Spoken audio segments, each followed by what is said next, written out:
And I want to move on to about another disturbing story. It's all disturbing stories here today, Susie. I mean, Susie Wiles, the chief of staff to Donald Trump. Well, it has been revealed that when she was campaign director for Trump, the Biden administration's FBI subpoenaed current director Kash Patel and current chief of staff Susie Wiles' phone records when both were private citizens.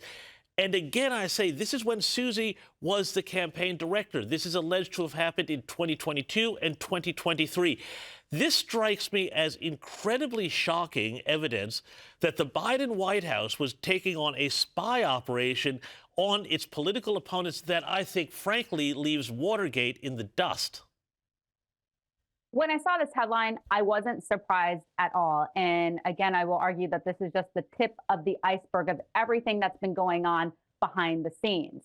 It's something that Republicans have been talking about since 2016, that the Democrats had been weaponizing these federal agencies to go after political opponents. And it's like every week, every month, every year, we learn more and more about this process and how our government agencies had been used against President Trump, his family, and his inner circle. Well, I mean, it just seems to me that this is the sort of thing that really proves the whole idea that there is a deep state, Stephanie Hamill, that is out there and that is, reacting as any bureaucracy does to the threat of disruption, which is what Donald Trump represents. But the thing that gets me is that the media, which claims to want to speak truth to power, seems to want to go along with them on this, because you read very little about this.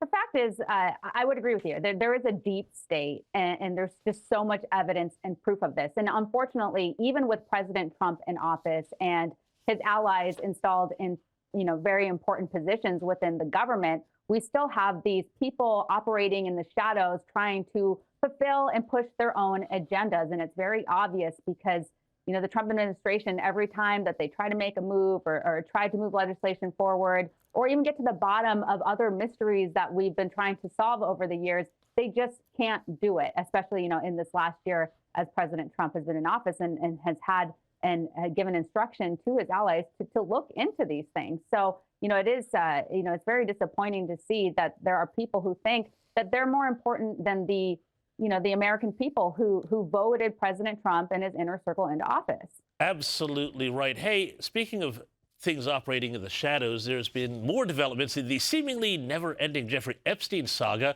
as more details emerged about Microsoft billionaire boss Bill Gates. One of two Russian women Gates admitted to having affairs with during his 27-year marriage was indeed helped financially by Jeffrey Epstein, and more than that, apparently used the secret to try to blackmail him. Now, Gates has admitted the affairs, but says he did nothing illicit with Epstein. I don't know, Steph. I mean, some of the stuff that you hear about them talking about vaccines and all sorts of things like this, it all seems very shady. What do you make of it?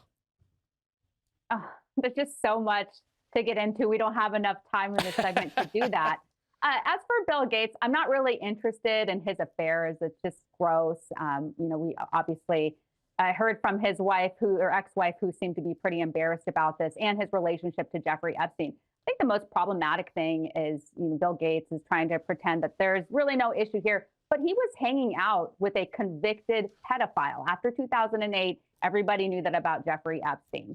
And so, if he's hanging out with women of age and doing whatever he wants to do in his free time, that's his problem. But as you pointed out, there were other emails between Jeffrey Epstein and Bill Gates that are very concerning in regards to things about vaccines, something about like how to get rid of poor people, allegedly.